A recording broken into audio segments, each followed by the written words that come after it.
All right, welcome back to another explainer. So, if you've ever stared down a complex engineering problem and thought, man, there just has to be a shortcut for this, well, you're in exactly the right place. Today, we're unlocking an absolute cheat code for engineers, the Routh-Hurwitz stability criterion.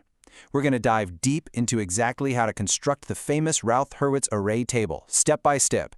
And honestly, by the time we're done here, you're going to wonder how you ever survived control systems without it. But before we get to the how, we really need to understand the high stakes involved here. With control systems, there's a razor-thin line between stability and total chaos. A stable system is well-behaved, right? You give it an input, and the response safely settles down to a constant value. But an unstable system, it does the exact opposite.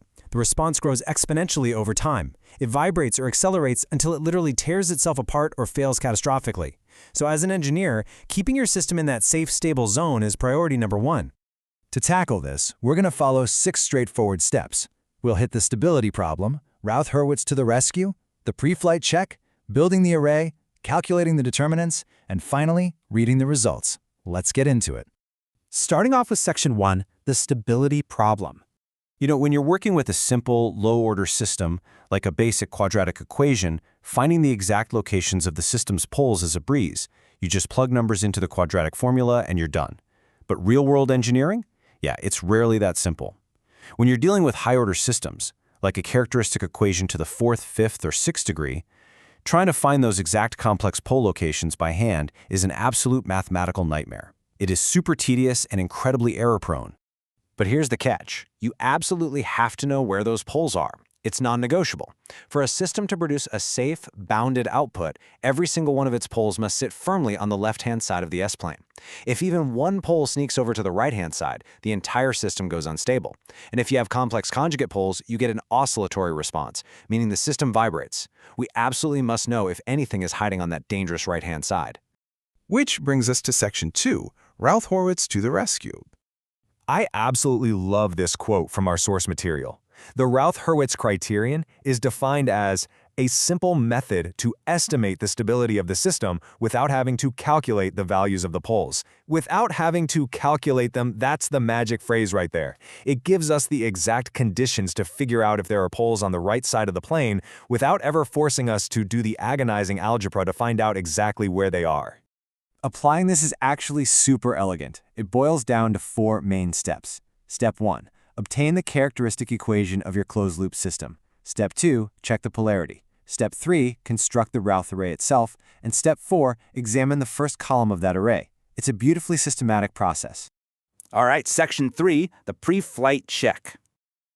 Look, before you do any heavy math or start drawing tables, you just do a visual inspection of your characteristic equation. Check every coefficient from the highest power down to the lowest. You're looking for 2 red flags. Are any terms missing, and do the signs suddenly change, like do they jump from positive to negative? If you have missing terms or the signs flip right away, the stability condition fails instantly. You can just stop. The system is doomed to be unstable, so don't even bother building the table. Let's put this into practice. Say we have a 4th-order transfer function. Just look at the denominator, our characteristic equation. We've got s to the 4th plus 2s cubed plus 3s squared plus 4s plus 5. Time for the pre-flight check. Do we have all descending powers of s? Yep, 4, 3, 2, 1, 0.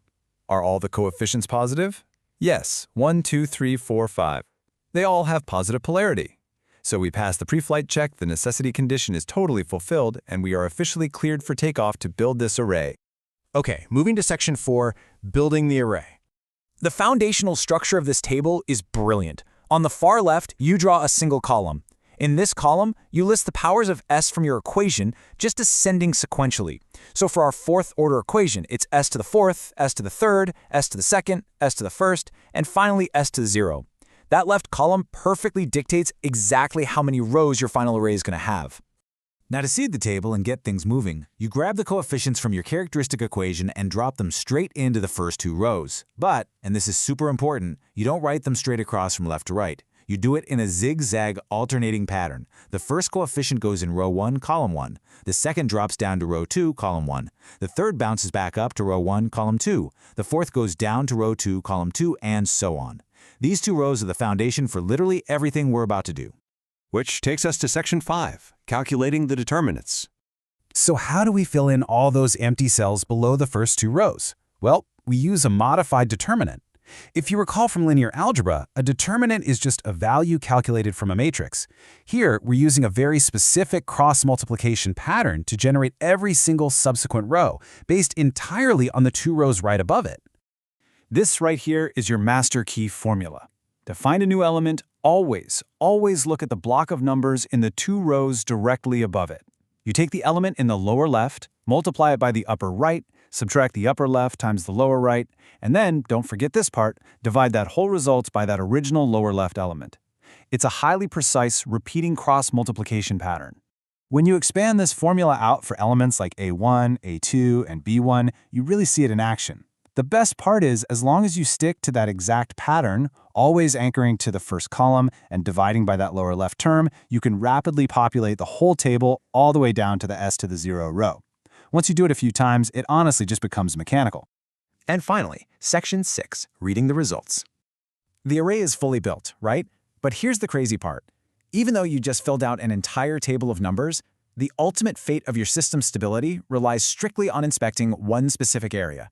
We only care about that finished first column. You scan down that column and you're hunting for one thing: changes in polarity. If we check the completed array for our earlier example and scan down that first column, the values are +1, +2, +1, but then boom, it drops to a -6. That right there is our first polarity change, positive to negative. And then from that -6, the final row jumps back up to a +5. That's a second polarity change, going from negative back to positive. 2. That is the most important takeaway of this whole exercise. Because we counted exactly 2 sign changes in that first column, the criterion explicitly tells us there are exactly 2 unstable poles lurking out there on the right-hand side of the S-plane. And because those poles exist, we can conclusively say the system is absolutely unstable. And think about it, we figured all of that out without ever once calculating the actual complex locations of those poles. Pretty incredible. Before we wrap up, I want to leave you with something to chew on. What if, instead of just testing a fixed equation like we just did, you introduced an adjustable variable, like a gain k, into your system's design? By plugging k into this exact same array, you can actually solve for the precise mathematical boundaries of stability. You can find the exact value of k that pushes a safe system right over the edge into instability. It goes from just being a quick test to a totally foundational design tool. Think about that next time you're trying to push a system to its absolute limits safely. Thanks for learning with me today, and I'll catch you on the next explainer.